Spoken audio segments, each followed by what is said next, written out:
You would think that women would have an easier time dating because the cards are just really stacked in their favor, but that's the furthest from being true. To be honest, women are struggling just like the men. Yes, women are struggling just like us, but we're struggling for different reasons. They're different reasons, but they're of the same overarching reason.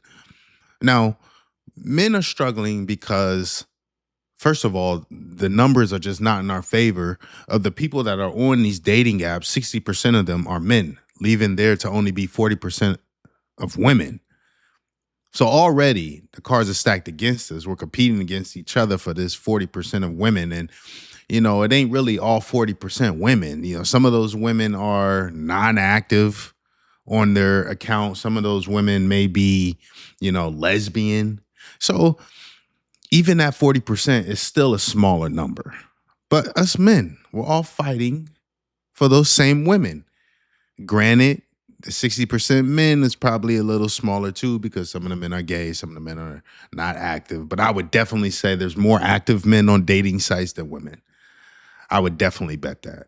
But see, the problem is women have created these unreachable or unobtainable standards. They have created these boxes that men must check. And the thing is that when they create every single little box, it shrinks their dating pool, it shrinks their possibilities, it shrinks their opportunities. So they're making their pool smaller and smaller. So first, the man has to be a son of God. He has to be spiritual. Second, he has to be 6 foot, 6 foot or taller. Third, he has to be making at least 100K. At least 100K. Fourth, he has to be kind. He has to be nice. He has to treat the waiters and the waitresses nicely. Five, he has to come from a stable family. Six, he can't have any kids. You see, now, when you just start to get into statistics, I think around the world, there's only 15% of the people around the world are 6 foot and taller, or 6 foot and above. So already, you done shrunk your whole pool. Now, you got to be making over 100K a year. Well, if we look at the statistics on individual incomes, most people in this country make $70,000. So I believe it's 18% of people make 100K or more. So you just made your pool even smaller. I forgot to say the man must look good. He got to look good. He got to be in shape. Body got to be right. You know what I mean? His body got to be perfect. Got to be on some Brad Pitt, Chris Hemsworth type, physique. His body has to be right. So with all these little different boxes that a man must check, it makes their ability to find that person a lot harder. So, because they have created these standards, they have created a more difficult dating process for themselves. So, they have created their own level of stress versus most men. I would say what we expect from a woman is not nearly as hard to obtain versus what a woman is wanting or expecting from a man. For a woman, first of all, height doesn't really isn't really a matter to most of us. So, that opens up our pool. We really don't care about what a woman makes, like financially. At least a man that has his stuff together, that's making his own money, who can, provide, he ain't gonna care what a woman makes because he has his own money, and we don't look to women for her to provide for us, at least at least the good men. You know what I mean? You got them bums out there that that want a woman to take care of them. Hey, I was like that when I was a youngster, man. We wanted a woman, the woman to do it all for us. But as you get older, you mature, you start to fall more into more of a manly role in the sense of being a provider, protector, and leader. So we don't care about what you make. The only thing I think will make things a little bit difficult for us is beauty. We do want a woman that looks good, and some men they don't care about that. But I would say majority of us wants a decent, attractive looking woman. So that makes our pool a little bit smaller, a little bit smaller. But just even with that, a man doesn't really ask too much of from a woman. Most women can't cook today, so most men aren't looking for women to have that ability because most of them don't. So it's almost like a plus now. If you find a woman that can cook, you didn't hit the lottery. It's not expected anymore. It's a plus now. But you see how what we expect from a woman has changed over time, and maybe that's due to feminism and the whole independency and women wanting to be equal with men. And if you look at a woman to clean or to cook, that's almost an insult today. But women have kept the same standards for men. We still have to provide, we still have to lead, and we still have to protect. Now imagine if I took offense to a woman asking me to provide or to protect. Like, baby, it's 2026. I shouldn't have to provide for you anymore. I shouldn't have to protect you. But women see it as an insult for a man to want a woman to be able to cook clean and take care of a family. And I would say that's majority due to feminism. Um, it's just made things out of balance, out of whack. But we don't require all the same things that women do. But this is what made dating hard for women. They have created this bed. Now they have to lie in it. And things won't get easier for them until they start eliminating some of these boxes. Now, if you want to have as your top three a man to provide, protect, and lead, I understand that because that should be given. It should be in our nature to want to take care of our family, to protect our family, and to lead our family. So that should be within us. Those should be boxes that should be up there. But the 6 foot and up, like Shorty, 15% of the world is 6 foot and above. I'm 6'2", so it's not an issue for me, but I'm not speaking for myself. I'm speaking for men as a whole.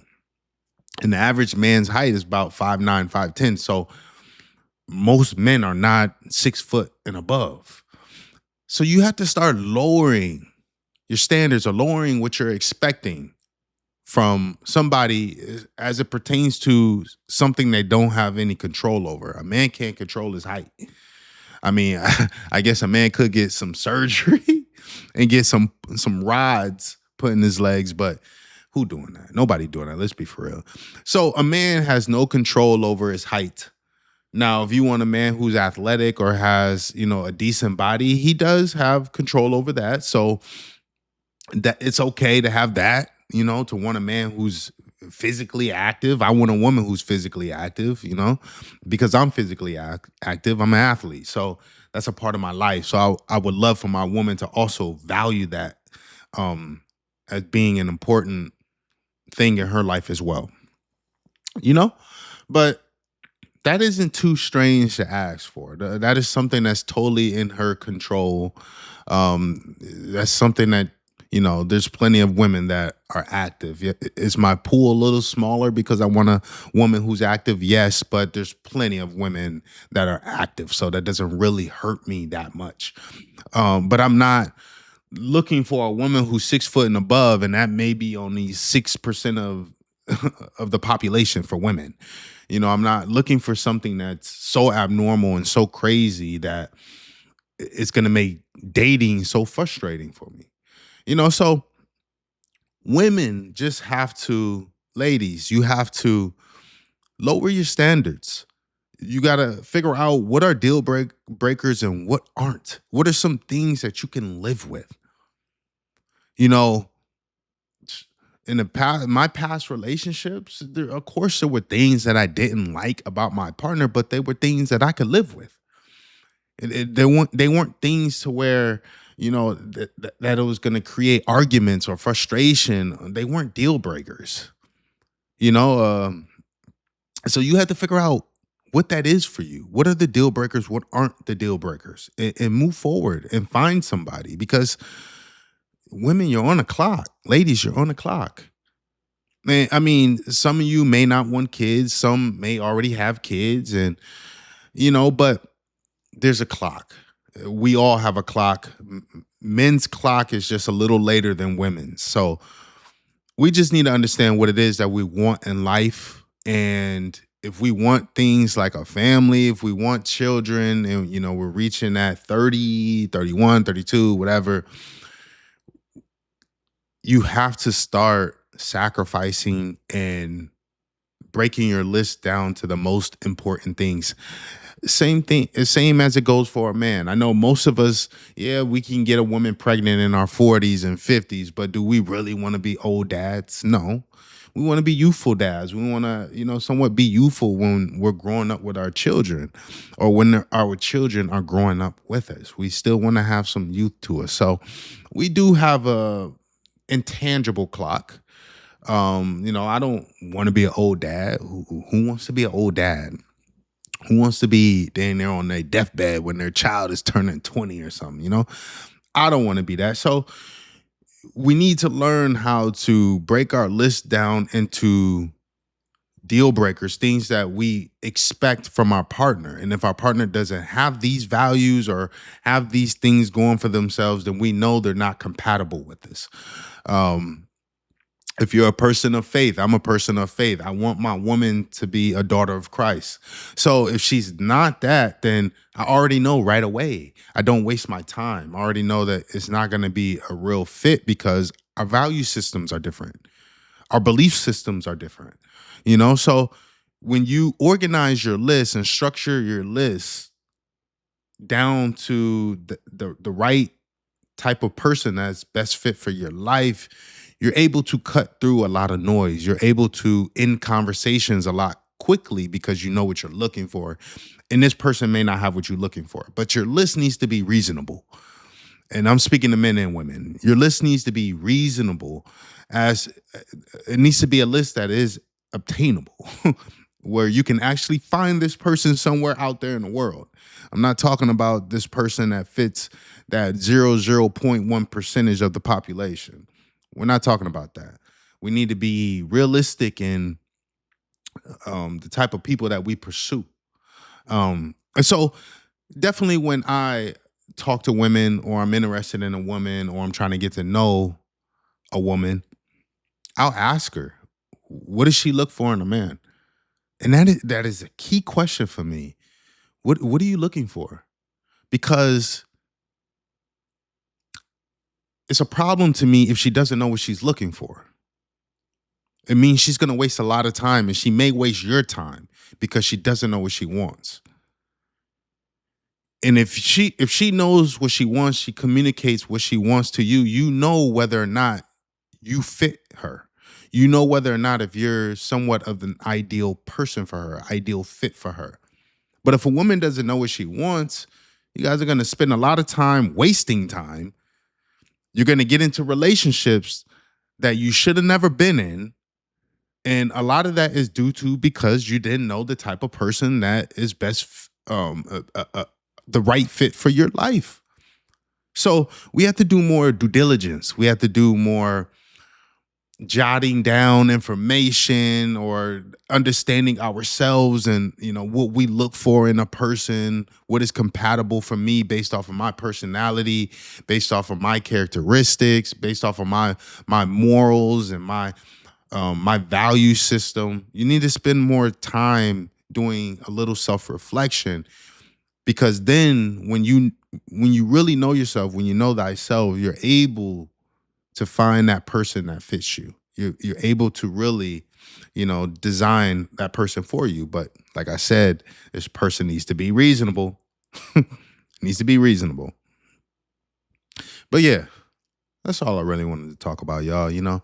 Um, I came across a statistic that 55% of women find dating to be incredibly hard for them, and I already knew the reasons why. I already knew the reasons why. And the reasons the reason I know why women struggle is because I ask women these questions. I ask women these questions and they never can answer them. They say things like, I'll know when I meet them. I'll know the right person when they come across me. That shorty, that's not good enough. That's not good enough. You have to really take the time to understand yourself and understand that type of person that's the best fit for you. But that's all I have for you guys. I thank you guys for checking out this video. I hope we got some kind of value from it. You know, we were able to pull something from it to apply to our own lives, you know. That's the only reason why I make these videos, to help the dating process for you guys. Um, and the thing about this kind of content is that people are either going in a relationship, coming out of a relationship, or thinking about getting into one. So we're at one of these stages in our lives. So I hope these videos help you in whatever stage that you're in. But I thank you guys for checking out this video. Please subscribe. I have to say this. I never used to say this, but I'm saying it now. Please subscribe. Please hit that like and please leave a comment. I engage with my people all the time. I love y'all. I want to, have conversations with y'all. I want us to learn from one another. So please do it all for me, man. That's all I ask. But I appreciate y'all. Y'all could have been anywhere else in the world and you're here with me watching this video, and I'm appreciative of that. I thank you guys for checking out this video. I'm going to have more content on the way per usual. I'll catch y'all on the next one. I'm out.